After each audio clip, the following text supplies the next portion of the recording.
হুটহাট করে চলে যেতে পারতে, কোনো কিছু না বলে হঠাৎ ভুলে গেলেও বিশেষ অবাক হতাম না। আজকাল এ সবেরই চলন, অভ্যাস হয়ে গেছে দেখে দেখে। তবে তুমি ৮-১০ জনের মতো নও, ধীরে ধীরেই মুছে ফেলেছ আমায়। তোমার ছুঁড়ে দেয়া ব্রেকআপটাও বেশ জাঁকিয়ে পাইথনের মতোই একটু একটু করেই গিলে খেয়েছে আমায়। এখন আজ আমি নগ্ন পায়ের এক প্রাক্তন। এই তো আমাদের ব্রেকআপের বেশ কিছুদিন আগেই তুমি বিরক্ত হতে শুরু করেছিলে।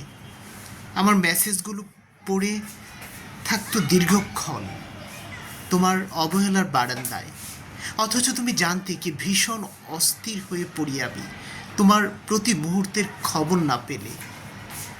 খুঁজে না পাওয়া সিরিঞ্জের জন্য প্যাথিডিনে আসক্তির সারা ঘর উলটপালট করে হন্যে হয়ে খোঁজার মতোই সেই অস্থিরতা।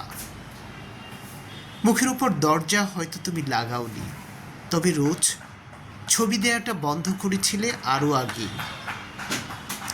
অথচ তুমি ভালো করেই জানতে যে বেলা গড়ানোর প্রান্তে সূর্যের রঙের বদলের সাথে সাথে তার প্রতিচ্ছবি তোমার চেহারায় দেখাটা অভ্যাস আমার।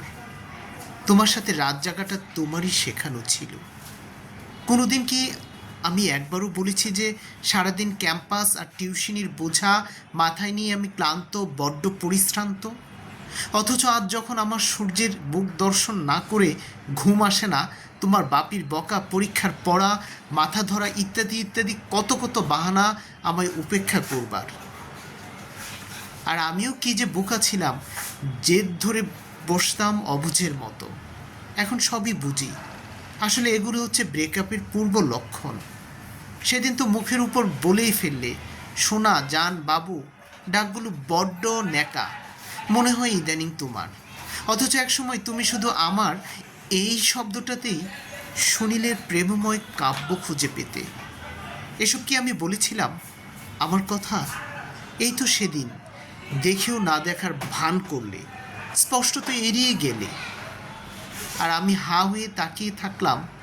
অথচ তুমি নির্লজ্জের মতো অন্যদের সাথে হাত নেড়ে নেড়ে কথা বলতে বলতে দূর হতে সুদূরে চলে গেলে। কথায় কথায় গান পাঠানো, কিছু কেনাকাটার আগে ছবি দেখিয়ে আমার পছন্দকে প্রাধান্য দেয়া, বৃষ্টি এলেই রিকশার খোলা হুড়ে ঘুরে বেড়ানোর জেদ, সিনেপ্লেক্সের আধারে হাত জড়িয়ে ধরে বসে থাকা, ক্যাম্পাসে ঘন্টার পর ঘন্টা আমার ক্লাস শেষ হবার জন্য অপেক্ষা, প্রতি মর্নিংয়ে সুপ্রভাত উইশ, নাইটে শুভরাত্রির বাধ্যতামূলক অভিবাদন, তোমার পরিবারের ঘটে যাওয়া যে কোনো খবর আমায় জানানো। পুরনো সব ভালো লাগায় আজ অচেনা হয়ে গেছে। এখন এগুলো বড্ড গা ঘিনঘিনে তোমার কাছে, আর হবেই বা না কেন? ব্রেকআপের ভাইরাসে যে ধরেছে তোমাকে, তা না হলে কি করে পারলে বলতে যে এটা তোমার পরিবার? এগুলো তোমার একান্তই ব্যক্তিগত ব্যাপার। এক ধাক্কায় বের করে দিলে তুমি আমায় তোমার পরিবারের সদস্য লিস্টি থেকে। আমি পাশে থাকতেও কি করে তুমি আর চোখে দেখলে অন্য কাউকে? কি করে আমার মুখের উপর আরেকজনের প্রশংসায় পঞ্চমুখ হলে তুমি? আজকাল আর নোট চাইতে আসো না তুমি, এখন তোমার চারপাশে ব্রিলিয়ানদের আনাগোনা। ব্রেকআপের শুরুর দিকেও অন্তত এ বাহানাতে দেখা পেতাম তোমার। একবার রিকশায় যেতে যেতে কী যে হলো তোমার, কবরস্থান দেখিয়ে অতি আবেগী হয়ে বলে উঠলে, আমাদের কবর যেন এক কবরই হয়। আমায় ছাড়া এক মুহূর্তও নাকি তুমি থাকতে পারো না, এমনকি পরপারেও না। আমি তো হেসে কুটি কুটি আদরে জড়িয়ে নিয়ে বললাম, আচ্ছা বাবা, তাই হবে।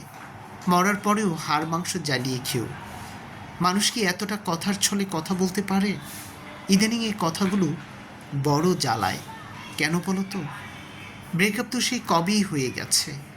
আমাদের গল্পটা অমীমাংসিতই রেখেই নটে গাছটিও মরে গেছে। তবু ব্রেকআপ শব্দটা কি সব স্মৃতি মুছে দিতে পারে? তাহলে তোমায় মুছে দেখা আমার জীবন থেকে।